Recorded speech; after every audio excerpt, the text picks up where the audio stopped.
Hello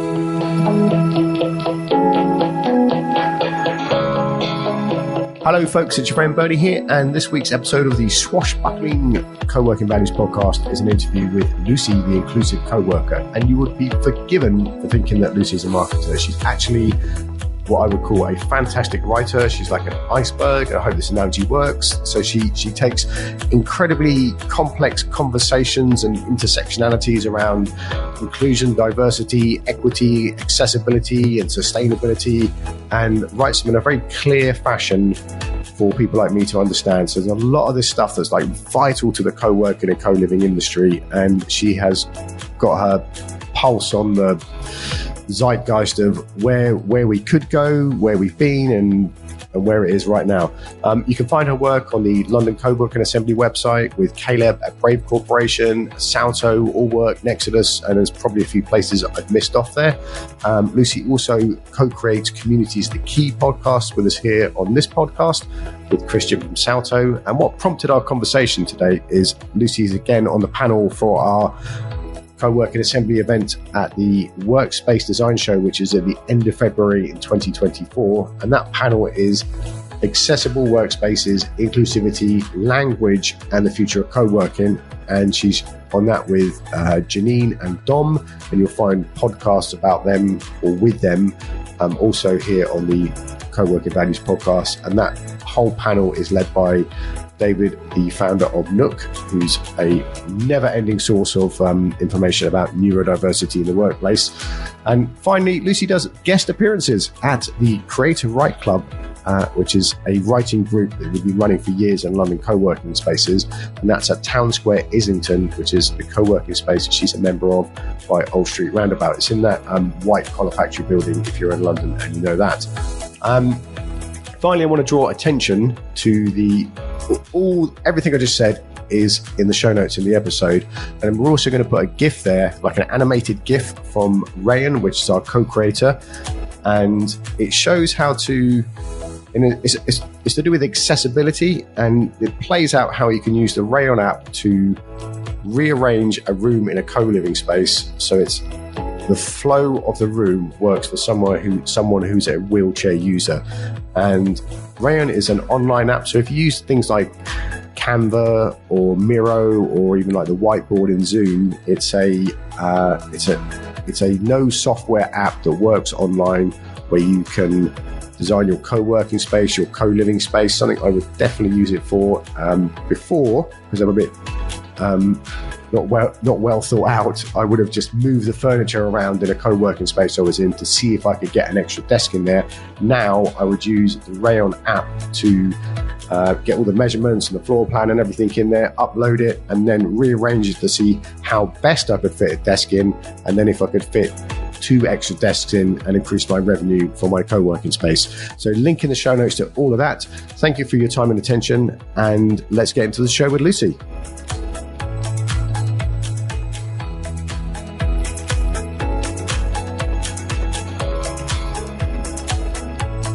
Hello, folks, and welcome to another swashbuckling episode of the Co-working Values podcast. And I am absolutely over the moon today to have the world's first and foremost inclusive co-worker in the studio with me.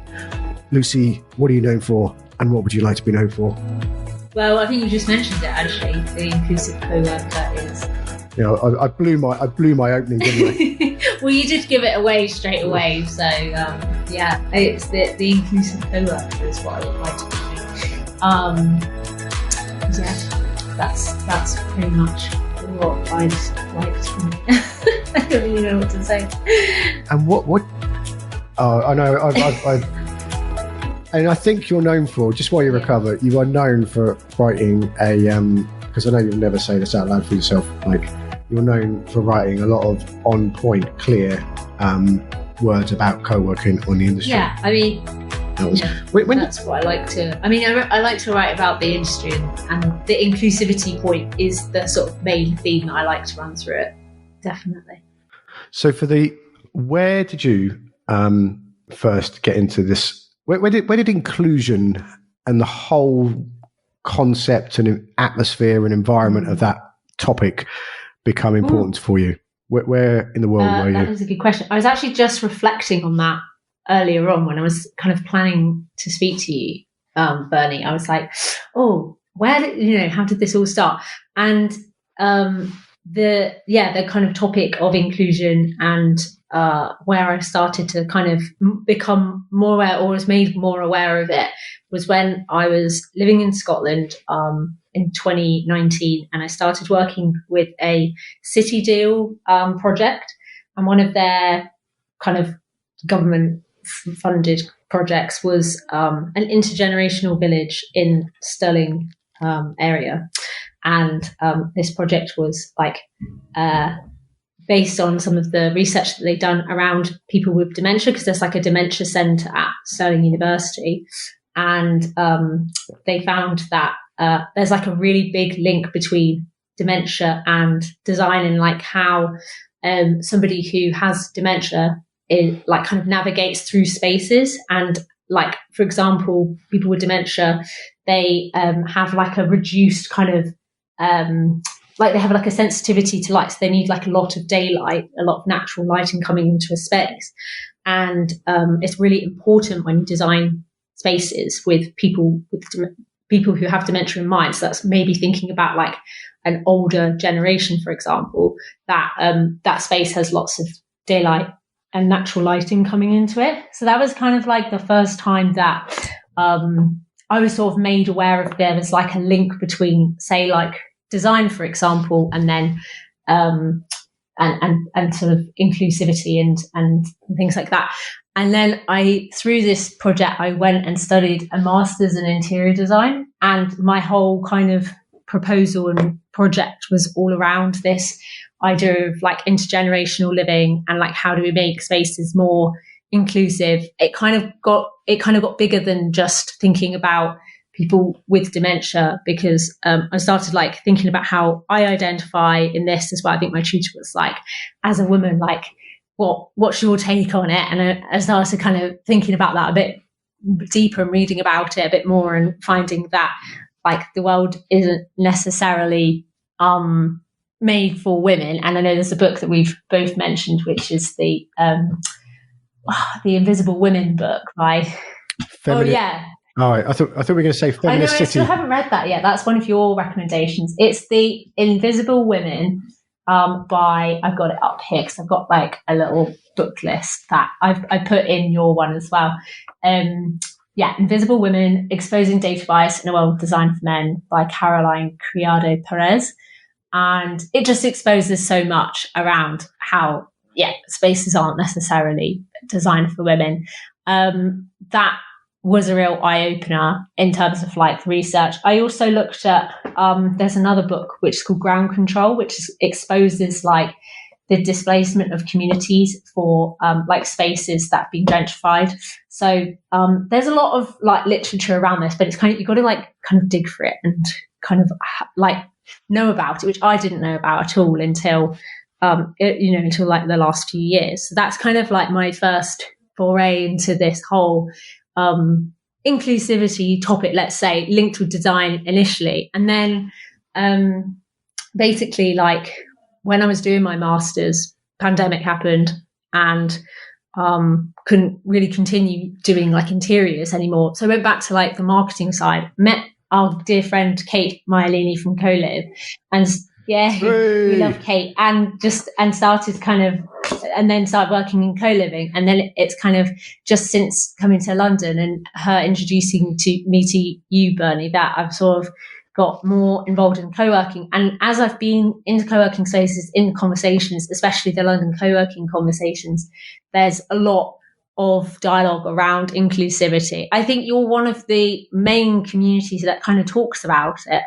And I was like, oh my gosh, like all these conversations really relate to my masters and what I was like exposed to in Scotland. So yeah, that's a very, very long answer for your question.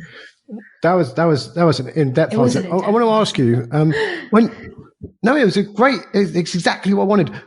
With interior design, when you set off into that, was it like, designing shopping centres or houses or office space? What got you into that? Oh, I like before, so I did the master's, but like there was like a brief gap between like my undergraduate and my master's where I went to Southeast Asia and I worked on some like property projects. I actually studied art history originally. So I think that, I mean, I love spaces, I love interiors and the home, and the art history was like kind of like the link to interiors really. But I went out to Southeast Asia and had worked on some property projects with some people, designed their interiors, and then was like, oh, I actually want to do more of this. Then weirdly, like, went to study it, and instead of it being more of like a practical course, it became quite conceptual. And I was like, I'm just going to write. I actually wrote, like, the whole thing was just writing. So I just wrote about this concept of like inclusive spaces, more in a broader sense of like urban design than like an actual like kind of interior space itself. But you can apply quite a lot of the studies and theories and ideas to any kind of space. And I think the whole, like, I don't know, the whole argument is about this fact, is it a welcoming space? Is it an inclusive space? Like, has everyone been included in the discussions around the design of that space? And have their needs been considered and brought in when designing a space? It's huge. So the other thing I'm dying to ask you is about, we'll get back to this in a second, but this whole thing about like public space, and there's a massive this is one of the things I'm still trying to work out how to probably talk about without being angry, but like, you know, co-working and co-living is like a really cool industry, and you know, that's why I hang around it all the time. But there is this like co-working for the 1% and then everyone else, and the same happens in space, because there was like in lockdown, like public areas were one thing for one economic person, one economic segment, and something else for another. Can you remember what I mean? I think I remember we had like us having this conversation at some point around like, yeah, who's like included in those spaces, and like to actually find out that like a lot of open spaces and public spaces are actually like owned by somebody and are sort of like designed and created in a way, and the things that go on in those spaces are to include some people but to exclude others. I think I remember us having this conversation, like maybe it was like a year ago, and I remember you were like not happy. Yeah. Yeah, there's Stefan, who is part of the research group for collaborative spaces, did this article in The Guardian that did really well about 5 years ago. So you walk through London, like Broadgate is a great example. There's all these open public spaces, but really it's all private land. So a lot of space in London you think is like all around the old mayor's office on the South Bank. It's all public space, but you know, you can get arrested for trespassing if it was convenient, which I'm going a little bit off topic here. But so what after, because very often, you know, this happens to me, I'll read 10 books and then applying it in real life is, frustrating. Because I can't find the venue to do it, or I just have it in my head and I don't know how to articulate it to a group of people. So after that grounding, you could probably have you and Anthony Slumbers could probably do something like art history and, you know, design, like, what a lethal combination you'd be. How do you beyond the writing, like how do you activate what you find out and think in life, and like what would you like us as an industry to be doing? Or if an industry is a bit too broad, like in a co-working space, what would you like to see? Well, that's a good question. I mean, I think writing about this topic is a good starting point. From the point of view, it's opening that conversation and that dialogue around inclusivity. And I wonder whether, has it been done before? But I guess the more it's kind of mentioned and the more that people read about it and bring it in and think about it and then act on it, that's making a change. So I guess one of the sort of, one of the changes I'm seeing in the industry is around more transparency around this idea of inclusivity and how workspaces are being more inclusive, but also thinking, like questioning and being critical of their inclusivity, I guess, policies and practices, because sometimes by thinking they're being more inclusive, they're actually not. And it's a really like broad topic, isn't it? Because there's so much to consider in terms of like inclusivity? Is that welcoming everyone, or is that welcoming a specific community? If you are for a specific community, are you inclusive? And I guess the main kind of to find out is asking your community, and your community are the sort of best group of people, or like task force, let's say, to help you reach that side of things. I mean, I'm just a writer.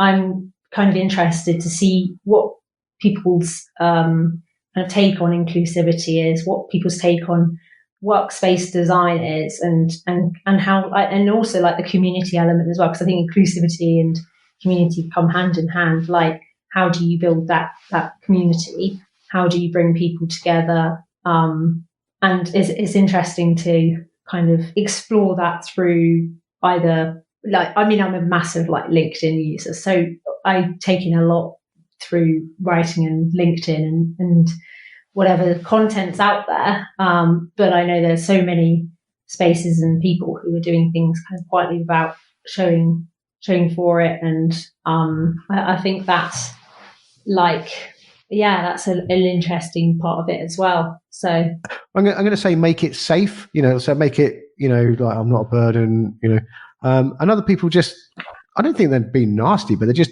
don't know how to do that. I would venture to suggest, Lucy, that comes down to like the kind of atmosphere that's at the core of, when I say co-working community, I think it could be like co-working community or, office or... Yeah, like it's much broader than just like, like workspace. Co-working, isn't it? Like any workspace, I suppose, or working environment even. And yeah, I know what you mean. It's around the culture that's in those spaces, and the sort of the way that people treat each other as well is really key to this.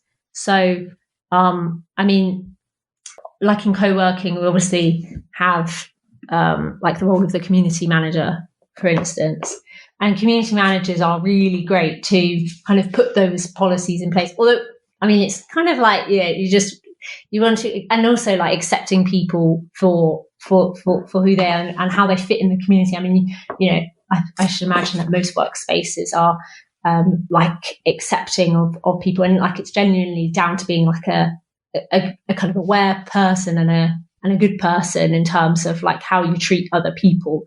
But I mean, in terms of like establishing and promoting that inclusive culture, I think like a community manager is like a really great role to play in this. But there's also a sense of that community as well, and how they treat one another, and how a community kind of acts towards each other, if that makes sense. Yeah. I'm going to jump into the article you did for Nexodus. Had some at the beginning. There was a percent. Is it like 25% of the UK population? 20 gigantic of the UK population have a disability. With 23% of respondents being working age adults. So was that that was by the government, wasn't it? Because the link in we'll put a link in the Nexodus article to that. So like a quarter of the population. I'm going to put you on the spot here. Should have checked this before we recorded. Is that so 23% are working age adults? Is that at one end there's I've got ADHD, and at the other end I'm bedbound. Is it a complete spectrum? I believe that this survey, because it's a survey of UK households, is kind of a survey of the spectrum, and it's like it's 24% of people who identify with a disability, and disability and ability obviously don't just mean around like physical accessibility, or it is a much broader term. And I know that we've spoken about this, Bernie, and also you've got a lot of shared a lot of content on this, kind of, I guess, the definition of what accessibility means, which thank you for mentioning the article I wrote for Nexus, because that is exactly what we kind of explored in that article. What does accessibility mean? when we typically think about the word accessibility, we do think about the first thing that comes to many of our minds is physical accessibility, but accessibility can encompass many more definitions and examples. So there's obviously there's a term that I think you wrote about, Bernie, which was invisible disability, or maybe it was David from Nook.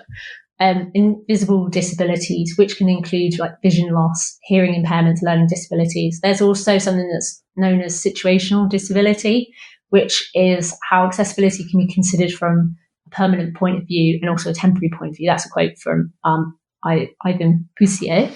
Ivan, who wrote the. I've got to like self-congratulate myself. That was a book on women in co-working. I'm the only guy mentioning that book. Oh, interesting. But that is the peak of my co-working career. I guess you picked out, and then I've picked out for this as well. So, but it's definitely like a very on point kind of definition, and this article also explores what accessibility means, and we also explore what neurodiversity means and what like how neurodiverse individuals can be cared for and nurtured and supported in the workplace as well, because we have like the like ability to work remotely, it means that a lot of people can choose not to come into the office, and they might choose not to come into the office because they don't feel comfortable in that space. I mean, co-working is a fantastic concept in terms of, I mean, obviously it's like just working together, but a lot of workspaces are very like open spaces that facilitate through their design for people to come together and socialize and chat. But for some people, particularly people who are neurodiverse, that sort of space is really overwhelming and stressful.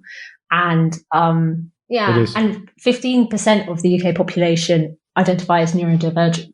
So, and that includes having ADHD or learning disabilities as well. And there's the office, and again, this, like we were saying earlier, it's not just about workspaces, but about any space might not be designed or created for people who are neurodivergent. So, for example, go on. I am. No. Oh, sorry, go on. Well, I was just going to say that in this article we kind of talk about neurodivergent friendly spaces, which are like Quiet Zone. I mean, just name dropping Nook again. Obviously, the wellness pods are designed with neurodivergent people's needs in mind as well. So it's like as an operator, thinking about what kind of different spaces can you provide for different kind of people, and thinking about, again, around this, if inclusivity means everyone, how do we design spaces that encompass everyone's needs as well? That's sorry to interrupt you. That was so mansplaining of me. I couldn't wait to get my line out. That is so important, because I want, probably in the last 5 years, as I've, basically there's a trajectory of when I started hanging out with David from Nook and having 1,000-mile-an-hour conversations, and got to understand, my own dyslexia, ADHD, and whatever else is going on. I thought there was something wrong with me because I just couldn't concentrate in some workspaces. So if it's very echoey, it's really hard. If you go to Mainyard Studios in Hackney, where I was for a long time, the room there is really like big and open, but the sound in there, it doesn't echo. And there's this kind of delicious stillness in the air, even when there's quite a lot of people in there. And I just worked really well in there. Whereas if I go to maybe something with a higher ceiling where there's more echo, the echoing thing just is like, it's the distracting equivalent of someone scraping their nails down a chalkboard. I find it really, really hard to concentrate. And I thought I don't want to sound like a victim here, but like if I'm in certain places, I can concentrate really well, and I get this like warm, huggy feeling, and the flow comes, and I'm working really well, and I can get lost and absorbed. And that's where a lot of stuff happens, and it's really important. And then if I go somewhere, particularly if it's echoey, it destroy. I cannot concentrate, and it's like being trying to sleep on a plane that's going through constant gentle turbulence. So I really get that. And there's lots of examples. And when you go to, when I'm in London, I go to Creative Works a lot, and I sit in the nook there, and Elena Giroli has to like pull me out of it because it's a community asset, not a Bernie Mitchell asset. I love that. I still haven't been to Creative Works, and I've heard so much about it. But it's interesting you say about echoing, because I haven't heard that being someone bring that up before. So I think there's just so much to consider, isn't there? And it's so individualistic as well. I'm certainly someone who struggles in like open spaces. I do get distracted very easily by other people chatting. I like to join in the conversation. I like to get carried away with the conversation, and sometimes it's hard to kind of bring it back to like the focus time and the focus work. But I've heard that a lot of people do thrive in those environments. So again, it's like it's so individualistic. It just depends, and this is the kind of situational kind of example of this whole conversation. Is just there is no one size fits all approach, and every individual works in different ways and has different needs, and that's something that's really it's really, really hard when you're designing a space to consider every person's needs. But I think one of the most important things is just to chat to people about what they need, and to get a really good sense of everyone, and bring everyone to the table as well. It's really important. Just before we go, that everyone's needs. I remember it might have been 2019. I was like, hanging out with my mate Neil Usher, and I was like, oh, neurodivergent, because the word was being chucked around like ridiculously, and I mean, I'd like to be cooler than this, but I thought if I shouted out the word neurodivergent in front of Neil, he'd be, oh, well done, Ben, you know what that is.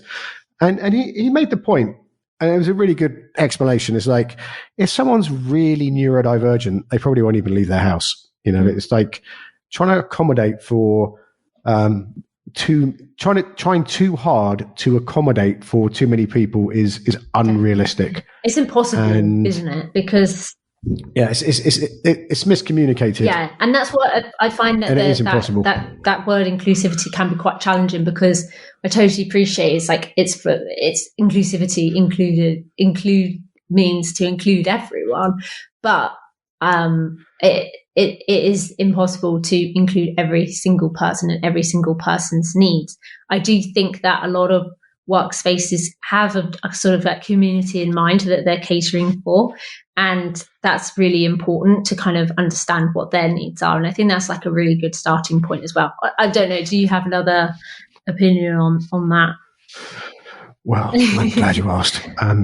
There's a couple of things there. Is one, there's Priya Parker, somebody wrote a book about getting together in community, which I can put in the show notes. And she pointed out very elegantly that, when you make a tribal community, you're going to have to leave people out. So if you make a tribe for people that like, late 80s house music, you're going to miss out the Taylor Swift fans. And it's okay. We all need to go somewhere. There's a big difference between making a tribe of people that are like obnoxious and, storming political buildings in Washington and, things like that. And then there's like just being a group of people to get together. So even in Town Square in Islington, where you are, with all those people, that as a particular, it's a very open, inclusive, safe, welcoming environment, but it's a particular group of people. Yeah. If there was like a load of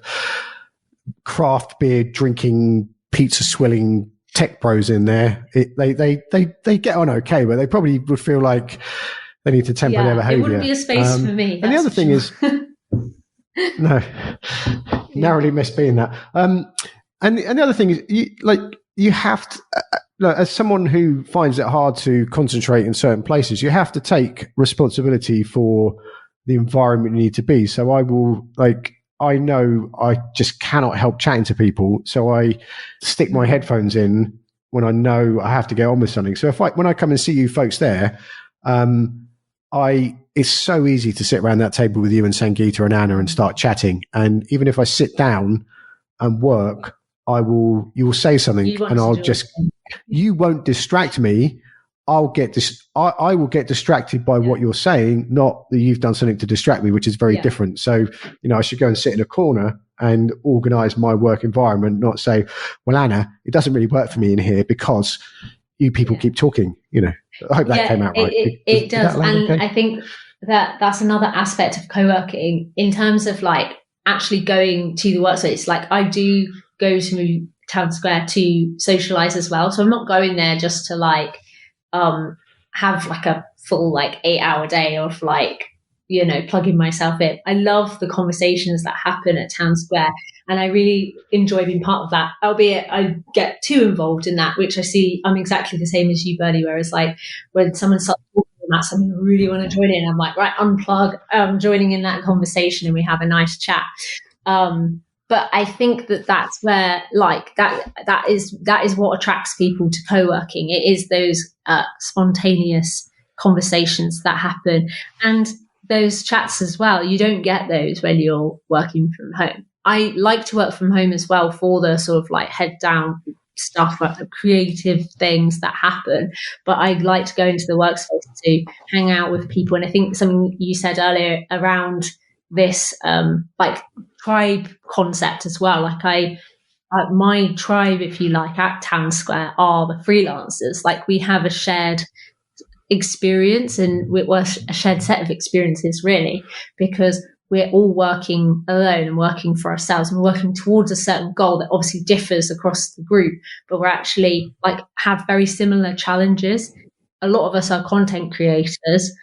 We've obviously got like, our friends Sangeeta and Tim who are podcasters, and then I'm a writer. So we're creating different types of content, but the challenges are quite similar and shared. And that's something that really brings us together and has made us a stronger group within the workspace and as friends as well. Like outside of the workspace, we spend time together.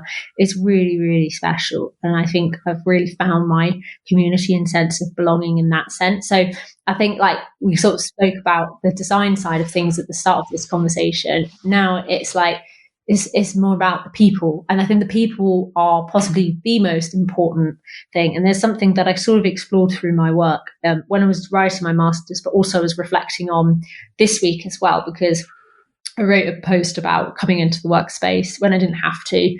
And it's like when people gather together in whatever sort of space they're in, whether that is a workspace or whether that's just outside or wherever it is, like in someone's house, that space kind of like transcends itself. It becomes more than just like a space. So I was kind of thinking, well, when we're all together and we're having such a good time and we're talking and we're that, we're sharing our experiences and opening up to people, that makes the space more than just a place to work. Like you said, that the word safe space, really important.